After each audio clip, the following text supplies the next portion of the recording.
Y los bárbaros, aunque sea políticamente incorrecto decirlo, pero mira, exactamente igual, porque no soy político, los bárbaros están en la frontera otra vez. En Roma, los bárbaros entraron. No había capacidad militar, los bárbaros se federaron. Eran pueblos federados, los visigodos, por ejemplo, hasta que se dieron cuenta de la incapacidad de defensa de Roma y en 410 con Alarico y después en 476 destruyen Roma. Y viene la época de la oscuridad. Actualmente, la izquierda, que ya no es izquierda, en mi opinión, y los hombres buenos, y si son buenos, lo que parten del concepto de que todo eso que está ahí, una persona cristiana o de izquierda o buena, tiene que partir de que hay que integrarlo. Pero el problema central es el siguiente: si una población que no crece, como nosotros no crecemos, se ve invadida, entre comillas, por una población que no puede controlar, que está situada en el medievo, la destrucción es inevitable. En Francia el 10% de la población, si no más, electoralmente es musulmana y muchos de ellos integristas. ¿Podrá resistir a Francia eso? Porque vamos a ver, ¿dónde está la locura? Si ahora, vamos a ver, los jacobinos, si es que hay que utilizar el propio pensamiento de izquierda. Los jacobinos que fueron, ¿cuál es el pensamiento central jacobino que inspira el terror? Inspira a Robespierre, al que yo admiro en muchos sentidos. ¿Qué decía Robespierre? No hay libertad para los enemigos de la libertad. Eso era el pensamiento revolucionario. Si tú no puedes admitir una quinta columna dentro de tu país, que es injusto, que hay niños que mueren, todo. Pero el problema es que hay que resolverlo eso, pero no a costa de la pérdida de identidad. Porque, vamos, muy bien, tú dices, es que hay que ser tolerante y que si las mujeres tienen velo, que tengan velo. Vale, en España no se plantea con el problema del velo, ¿de acuerdo?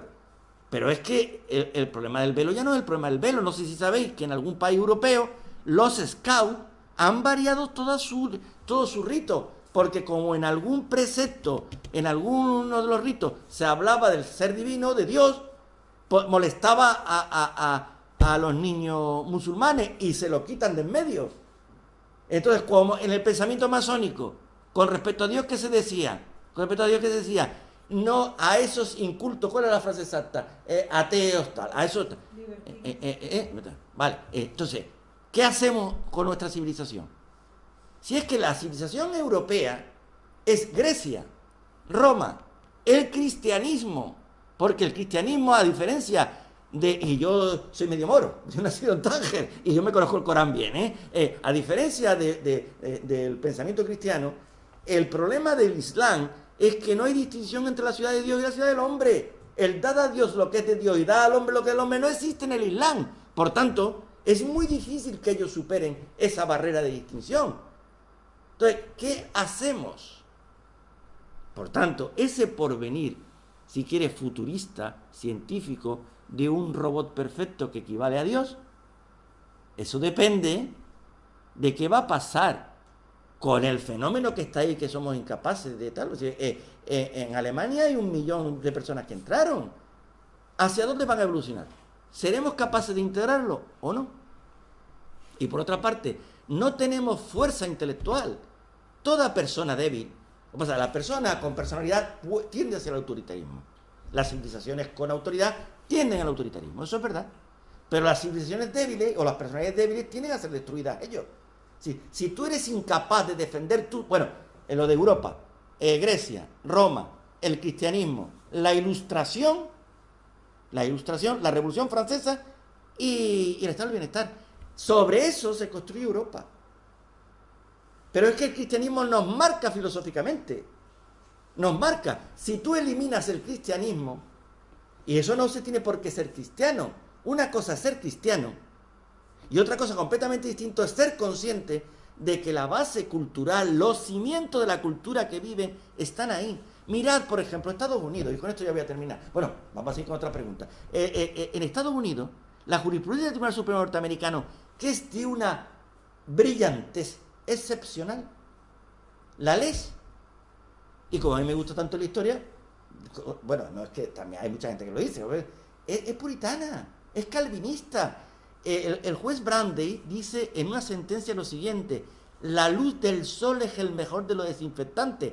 Era una jurisprudencia, era un problema en que un señor denuncia unas barbaridades en una determinada sociedad o en el propio gobierno. Entonces, claro, decía, pero bueno, no se puede contar todo. Y entonces Brandes dice, no, no, no, no. La luz del sol tiene que iluminar todo, que no haya nada oscuro. ¿Y eso dónde está el origen? Calvino, el consistorio de Ginebra, que fue una auténtica dictadura y que dijo lo siguiente, impuso a todos los fieles de Ginebra que en sus casas no hubiera cortinas para que se demostrara en cualquier momento que eran casas en que no había pecado. Claro, el problema con eso es que al principio mirarán las ventanas, pero de tanto mirar, al final se meterán en la casa y al final mirarán los cerebros. Bueno, ¿qué más? Don Francisco, tú que eres masón de toda la vida, dime qué. ¿No quieres hablar? ¿Qué? Sí, da la sensación de que usted habla de crisis del modelo occidental, no de crisis del hombre. Es decir, los chinos no tienen esta preocupación. Un joven surcoreano está ahora mismo en la plenitud. Tiene el doble de capacidades que su abuelo, no como nosotros. Yo no sé si mis hijos van a tener la capacidad que yo he podido tener de esta manera. Es decir, que lo que está en declive es la sociedad occidental. Claro. La sociedad, pero no, es decir, en las puertas, esos bárbaros que usted dice, son bárbaros que son capaces de hacer industrias muy competitivas, culturalmente muy abiertos, y decir que no son bárbaros que vienen comiendo carne cruda como carne. Claro que no, pero es que ese no es el tema. Yo hablo política y sociedad de masa, estoy hablando, yo soy un occidental, yo he nacido en Marruecos, pero yo soy un hombre occidental, entonces yo hablo de Occidente. Aparte, es que esa es una de las características.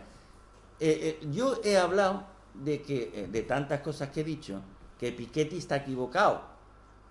¿Por qué? Porque la tesis central de Piketty y de muchos de los seguidores de Piketty, que son hoy día muchísimos, dicen que la sociedad es cada vez más desigual. Digo, mentira. Una de las pruebas es que no es desigual, es lo que he contado de Marruecos, que de una sociedad medieval que yo viví es una sociedad relativamente moderna. Pero es que Corea del Sur, Tailandia, Singapur, el propio Japón, que estuvo hundido después de una vez, eran sociedades, bueno, no digamos Tailandia o Singapur o Corea del Sur, eran sociedades medievales. Y eso me sirve a mí para decir, es mentira que la desigualdad sea una de las características de esta sociedad. Todo lo contrario, es una sociedad que ha llegado a unos niveles de riqueza como nunca se han visto. Y eso es lo que me hace a mí decir que esto es una de las características más de una sociedad de masa. Yo no me refiero a los bárbaros, a los chinos.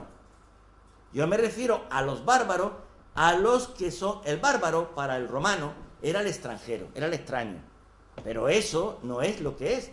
El bárbaro, en el sentido actual, es la persona que carece de nivel cultural e intelectual. Un surcoreano como nosotros, está occidentalizado. Y un chino, a su manera, está occidentalizado. Lo que no está occidentalizado y lo que actualmente puede calificarse de bárbaro es un mundo regido por unos principios que son muy fuertes, muy fuertes. Vamos a ver, por ejemplo, tú vas a Marruecos, ¿no? O vas a Egipto, pero eso en Marruecos yo lo he vivido más. Cuando tú llegas a recitar al muezín, versículo del Corán, la belleza es enorme. Es una belleza tremendamente bella, por otra parte. El Corán, que si lo lees en traducción, porque los verdaderos especialistas dicen que el Corán solamente se puede leerse en árabe. Entonces, por tanto, yo no lo leo en árabe, no lo sé. El Corán leído literariamente, yo creo que es hasta malo. Pero el Corán lo que tiene de tremenda fuerza es la recitación. Cuando tú pasas por una madrasa y oyes a los niños recitar el Corán, es una belleza sublime. Es un mundo, no sé cuántos son los musulmanes actualmente, son más de mil y pico millones de habitantes, y dominan prácticamente, es que es una media luna. Y eso es lo que está en las puertas nuestras. El problema es que consigamos integrarlos o no, ya está a punto. Si los conseguimos integrar, entonces el problema que se plantea es el que he narrado en toda mi conferencia. Si no los conseguimos integrar, pues vaya a saber. Pero yo también lo que he querido demostrar o intentar hablar es que las realidades, y un masón lo sabe, las realidades son siempre falsas. El problema de la sociedad, el problema de la sociedad occidental es el problema de la luz. Lo que decía Goethe cuando estaba muriendo, que después dicen que no, que es que estaba el pobre. Decía, luz, más luz. Eso es lo que necesita la sociedad, luz. Pero para la luz hay que abrir la mente. y no creer nada. Si es que la mitad de lo que vemos es falso. Cada hombre tiene una perspectiva de la realidad. Todos vosotros estáis aquí y lo que está viendo tú es completamente distinto a lo que está viendo Paco, aunque tengáis visiones parecidas. Pero tú, que no me conoces, ves una cosa e interpretas algo y él lo interpreta de manera distinta. ¿Por qué creéis, por ejemplo, que en política el Partido Popular y el PSOE, que son exactamente prácticamente lo mismo, nunca se ponen de acuerdo? ¡Nunca! Claro, evidentemente porque tienen intereses distintos, pero por otra parte porque analizan la palabra del otro no de la manera que el otro quería, sino de manera distinta. Y se cree que tienen razón. A ver, en las cárceles, el 50% de los presos, si les preguntas, y yo creo que mucho más, te dicen que ellos son inocentes. Y es mentira, no, es que se lo creen. Porque interpretan la realidad de manera distinta. Bueno, otra pregunta. Uno de los elementos que ha comentado en su charla es puntual, no es tan transversal como la estructura, etcétera, es el tema de que qué persona honesta va a querer meterse en política, Sí. ¿no? A mí me parece un problema muy grave actualmente, porque eso sí que nos lleva a la decadencia plena, porque si todas las personas decentes y honestas, intelectuales, etcétera, que ya ha pasado con la retirada de los intelectuales desde los años 80 a la actualidad, ¿no?, en la política, se retrotraen de la política y la rechazan, ¿quién nos va a gobernar? Es que estamos dejando específicamente el gobierno en manos de los más rastreros, de los que son capaces de pegar navajazos dentro de su partido. Y eso, como proyecto como visión de futuro, da miedo, ¿no? Sí, pero es que yo eso estoy convencido. Ahora voy a dar ejemplos, pero de todos los lados.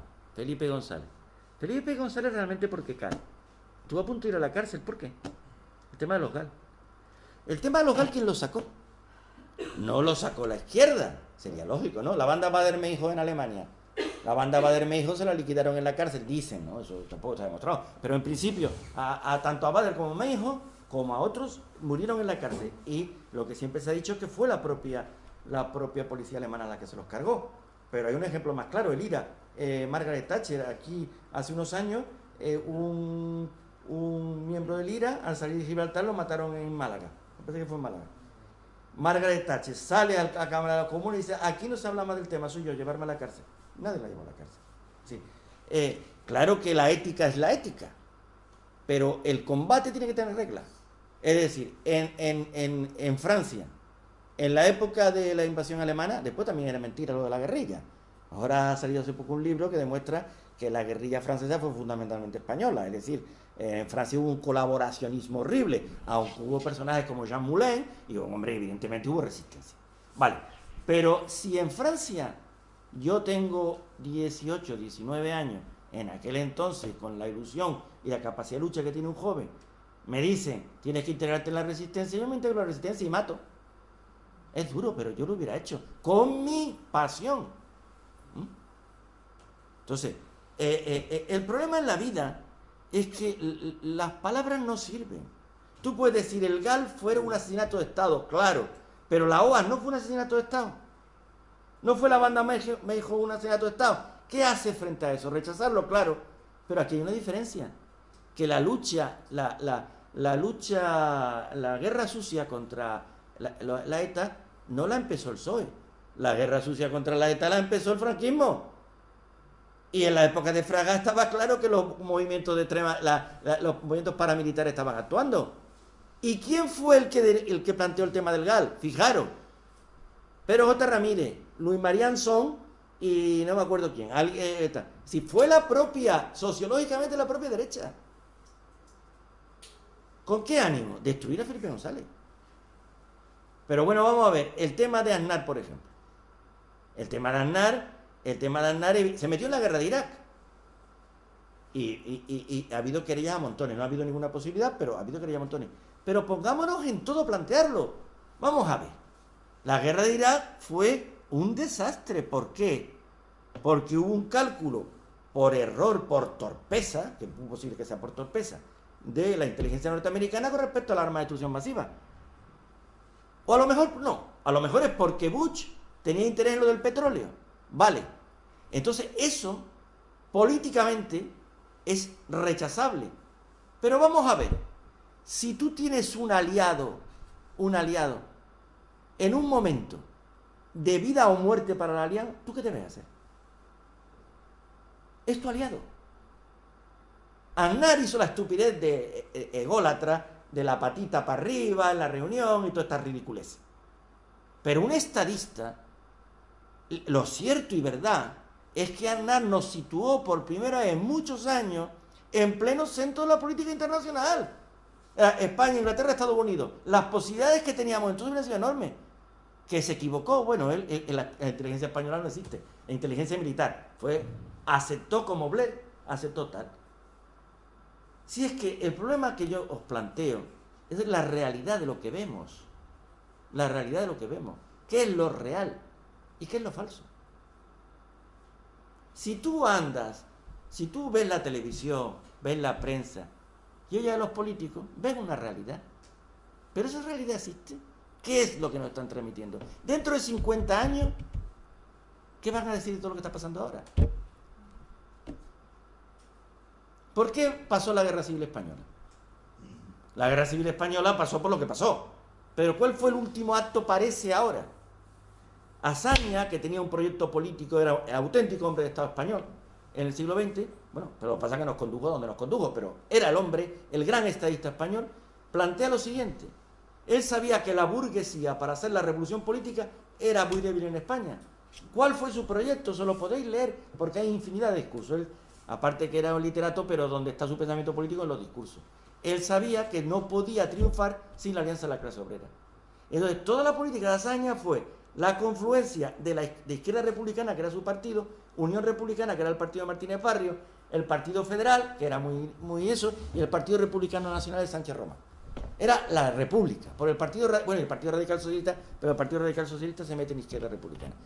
Entonces, esa burguesía, que era muy débil y no tenía capacidad de transformación, tenía la posibilidad de aliarse con el Partido Socialista Obrero Español y poder hacer la revolución burguesa. Eso es lo que quería. Cuando Azaña lo nombran presidente de la República en febrero del año 36, se dirige a Indalecio Prieto y le solicita que sea primer ministro. ¿Eso qué hubiera significado? Hubiera significado, primero, desde el punto de vista teórico, la confluencia política que quería Azaña. Y luego Indalecio Prieto era una persona con una capacidad política indiscutible. De hecho, José María Gil Robles, que era el dirigente de la SEDA, como sabéis, parece ser, por lo que se dice ahora, que le dijo a Indalecio Prieto que la SEDA apoyaría pasivamente este gobierno. ¿Qué es lo que pasó? Que Largo Caballero, que en aquel momento representaba al sector mayoritario del PSOE, vetó a Indalecio Prieto. ¿Llegó la guerra por eso? Pues no lo sabemos. Pero puede. Al cabo de tantos años, si ahora estuvieran a Manuel Azaña aquí, Indalecio Prieto y Largo Caballero, ¿qué dirían? Porque evidentemente esa oportunidad existió, porque cometieron una barbaridad. Por otra parte, todos los problemas políticos que se plantean en la Segunda República Española actualmente son infantiles. Entonces no lo eran, claro que no. Pero ahora mismo, los problemas que se plantean, y si eso lo expresa en cualquier sector de la realidad, es igual. La peste, por ejemplo, que hemos estado hablando de la peste. Hay una novela que os recomiendo de Manzoni, Los novios y Promessi Sposi, que habla de la peste. Y narra en el curso de la novela pues la epidemia de peste que hubo en Italia por aquella época y cuenta cuáles eran los remedios para curar la peste. Y tú dices ahora, estaban locos como regaderas. No, así lo creían. Así lo creían.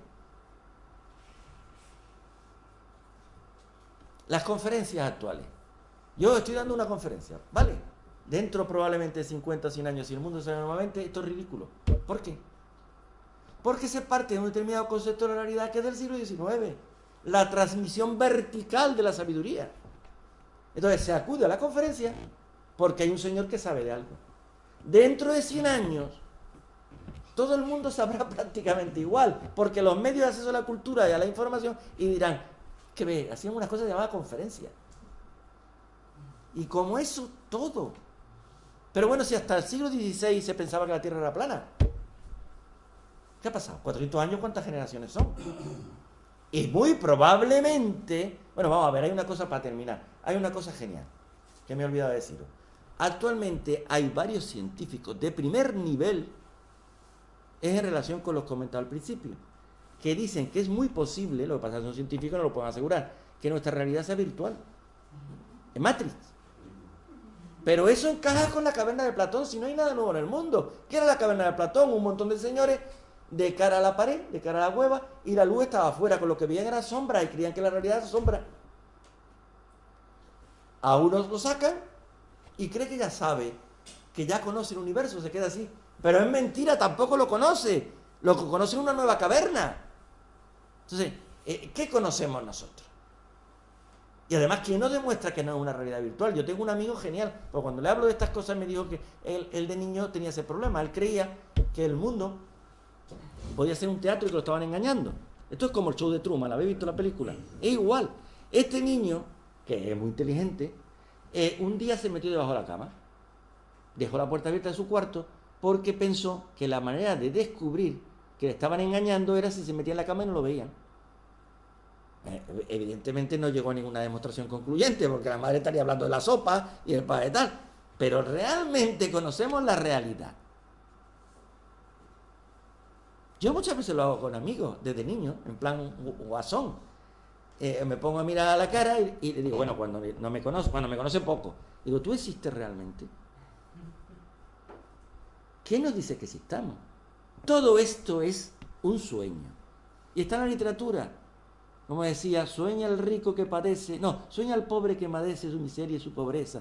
Sueña el rico con los cuidados que más no sé qué le ofrece. Y en el mundo, en conclusión, todos sueñan lo que son y ninguno lo entiende. Y esa es la vida y la política. Y por tanto, la única solución que hay es ser lo suficientemente escéptico como para no creer nada, salvo cuando haya momentos decisivos en la que la pasión tenga lo suficiente legitimidad como para imponerte. Pero la pasión es muy difícil que llegue, bueno. En fin. Yo quería preguntarte una cosa, Pachi. Este es un masón acreditado, mi amigo don Francisco. Bueno, somos amigos toda la vida y un cachón.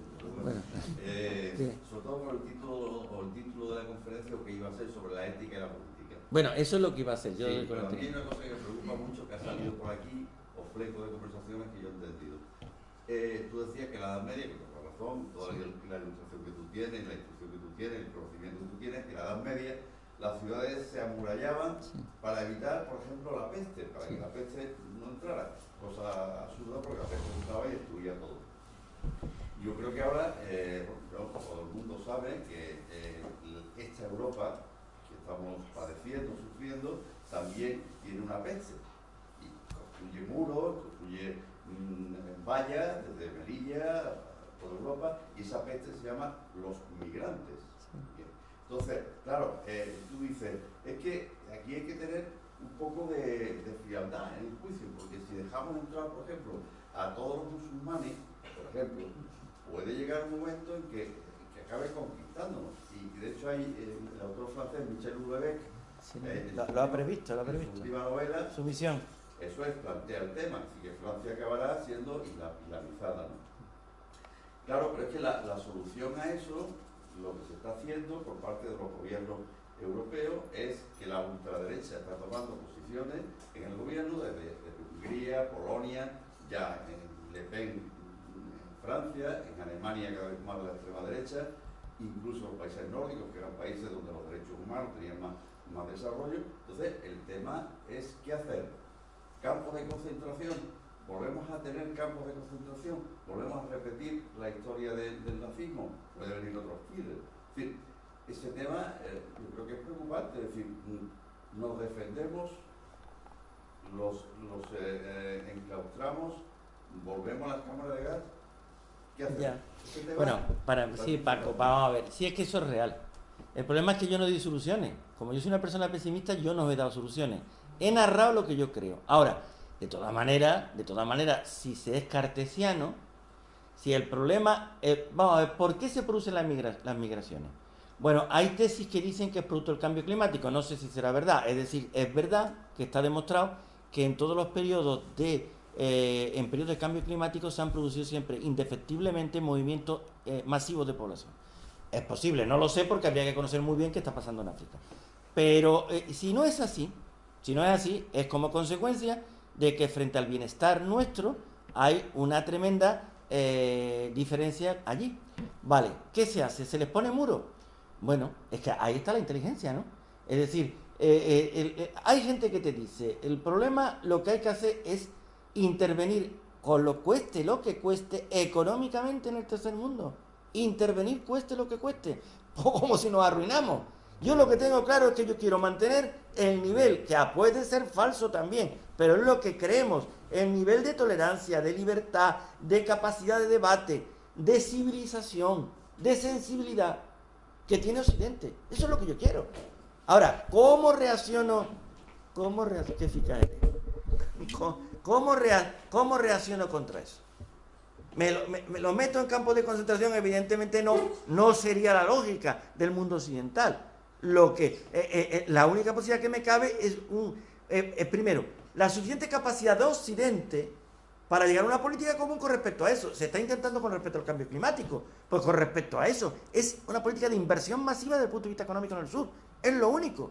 Pero y la guerra Alepo, por ejemplo, Siria, la mayoría de los... Es fruto, sí, claro. Son guerras que la responsabilidad es muy de pero Occidente. Paco, es también fruto de, claro, pero ¿Rusia qué? Rusia es Occidente también. Claro. ¿Tú no crees que si Rusia, es que uno de los problemas gordísimos que hay ahí es que Rusia hace una política y Estados Unidos está haciendo otra, y Europa hace otra, que prácticamente no hace ninguna? Si es que esta es la cuestión. Primero, si no saben ni lo que hacen. Vamos a ver, Libia, ¿por qué la invadieron?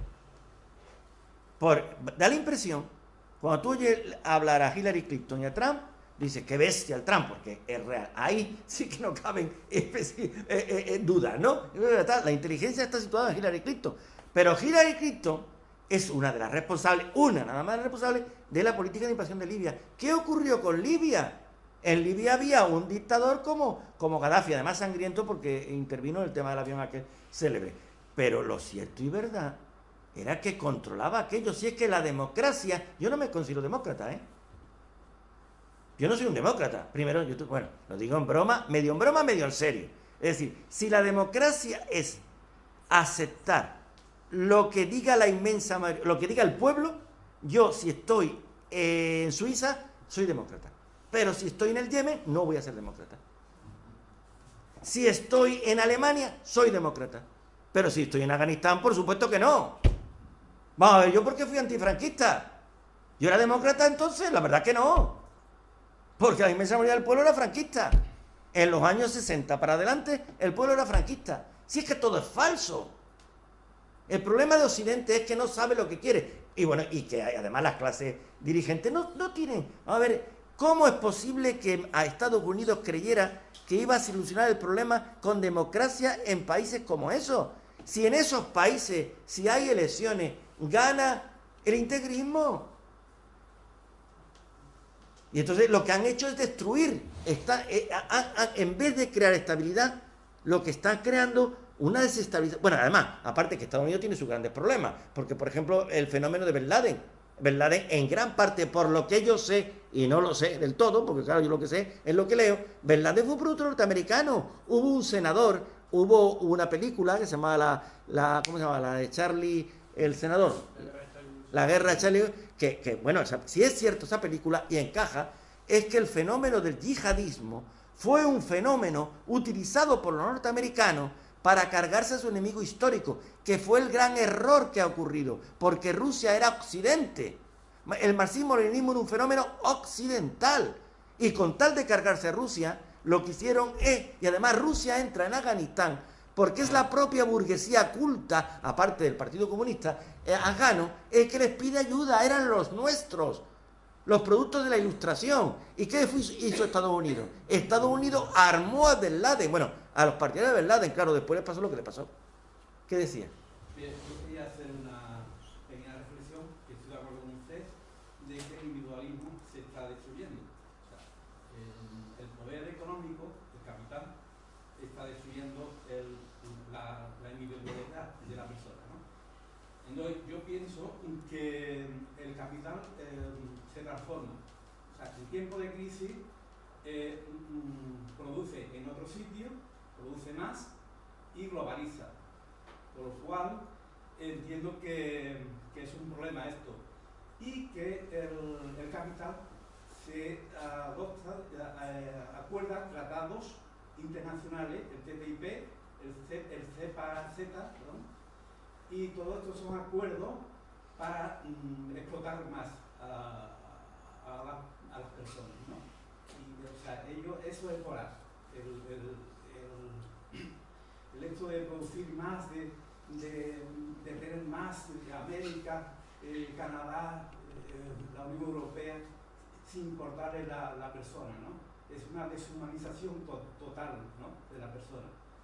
Entonces, yo quería que usted hablara un poco de los acuerdos estos internacionales que están ahora para aprobarse. O sea, entonces es muy importante estos tratados. ¿Se refiere al acuerdo de libre comercio en Estados Unidos? Sí. Sí, bueno, eso está por ver, ¿eh? Porque, por ejemplo, en el tema del acuerdo de libre comercio en Estados Unidos depende de los resultados de las elecciones. Y además, ahora mismo en Europa, por ejemplo, hay un fenómeno de rechazo bastante. Ahora, esa afirmación que usted ha hecho de que, en definitiva, el capitalismo tiene tal capacidad de adaptación que al final se convierte en el centro, yo lo dudo. Lo dudo porque, por ejemplo, le vuelvo a indicar lo que dije al principio. Yo creo que el marxismo, no el marxismo-leninismo, el marxismo ha sido un... usted sabe que Hegel decía que el Estado es la realización del espíritu de la historia. Hegel tenía una concepción idealista y fue Marx el que puso el pensamiento de Hegel boca abajo. Entonces, Hegel decía, el Estado es la realización del espíritu.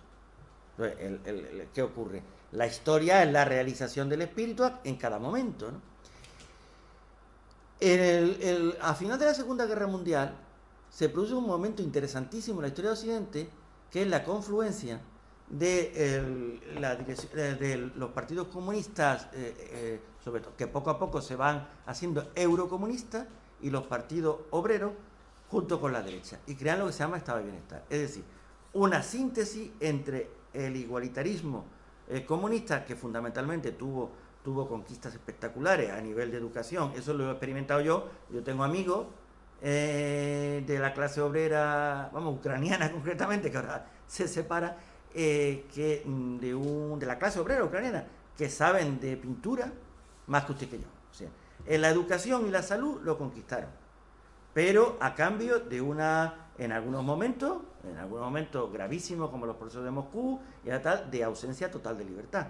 Entonces, por una parte, Occidente intenta garantizar los aspectos básicos, salud y educación, a cambio de mantenimiento de la libertad. Eso nunca es perfecto, pero eso es un momento ideal de la historia. Ahora, eso fue una etapa que el capitalismo utilizó, pero ¿qué es el capitalismo?